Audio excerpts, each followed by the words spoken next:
Vulpus back with another one. So as you guys know, if y'all have been following along with the channel, I impulsively bought some newts, right? Turned out to be a different newt than I thought they were.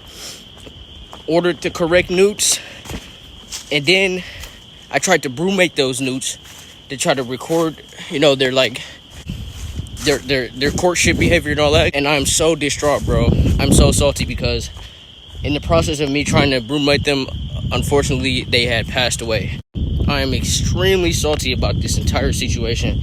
I was asking ChatGPT I was trying to do all my research, bro. I was reading online about how people brewmate them, and I did it incorrectly. I brewmated them on land when I should have just kept them in the water. I had them in a terrestrial setup. So unfortunately, I don't know what happened, but I just checked on them one day and they were moldy. They were doing actually fine for months prior to me checking on them.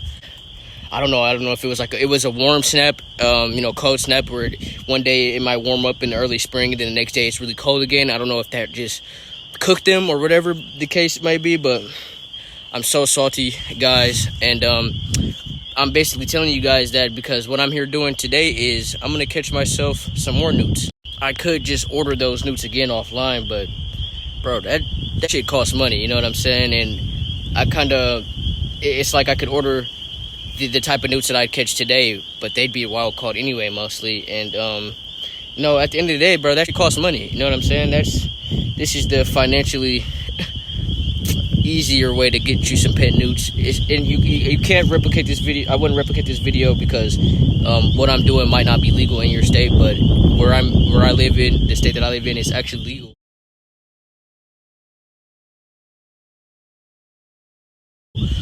They're gonna change that here soon, so if I can catch these newts and get them registered before they pass the law or whatever, I'll be all good. But without further ado, let's see if we can make a little pond ecosystem. Let's see if we can go catch ourselves some critters for our pond. All right, y'all, so I brought out the dip net, and I just was raking it through this muck, the side of the pond that we got. This little mud minnow here. This is one of the fish I was actually looking for to add to our little pond. Tiny little species of mud minnow, Umbriae, something like that, an Umbriae family. But they look like little pike, and this is as big as they get, so perfect little addition to the pond. Plus they live right alongside the newts that we're looking for. Got some type of tadpole here. Guessing by the size, I guess like wood frog or maybe green frog or something like that, but it's pretty cool. Right in the pond here. All right, guys, here we go. Just got a newt in this dip net right here. Pretty dope.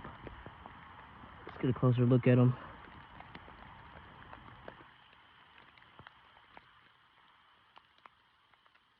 Check that out. Super dope.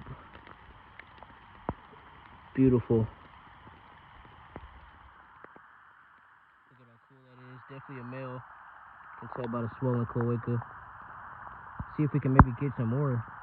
That's dope. So this here is an eastern newt. I already have one at home in the pond.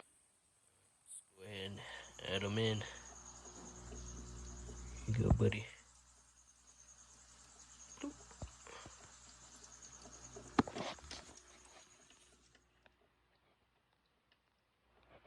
I'll keep you guys updated on this pond and the stuff that's living in it. Progress on this guy. Like I said, I already had another newt in there just to see how it would do in captivity. It's actually right there. But yeah, I'll keep you guys updated. I've already added the mud minnows in there. I wanted to hurry up and plop them in there, being fish and all, but yeah. I'll keep you guys updated. Like and subscribe if you want to see more of this pond in a box. All right, pause. Quick little update on the newts. They escaped. Their newts are no longer in there. I'm recording this video on May 3rd. I caught the newt. I caught that male newt on May 12th, and I had the female newt like a month beforehand just to make sure that this tank was adequate for newts and that they couldn't escape. But they managed to escape on the 29th, last Wednesday, which is just crazy because they escaped on the same day. So it's like, I don't know, I don't know how, honestly. I did my research. I made sure that the water level was at a point where they couldn't climb to the top. And even if they could, I had no gaps at the top. I had cotton balls like wedged in each gap, but I would see them every once in a while climbing on the glass, but they were never able to make it to the top. So I'm not sure how they got out. But yeah, on the 29th, I got home from work. I come in, I see that they're not in their usual spot. I pick up a t-shirt that's on the ground.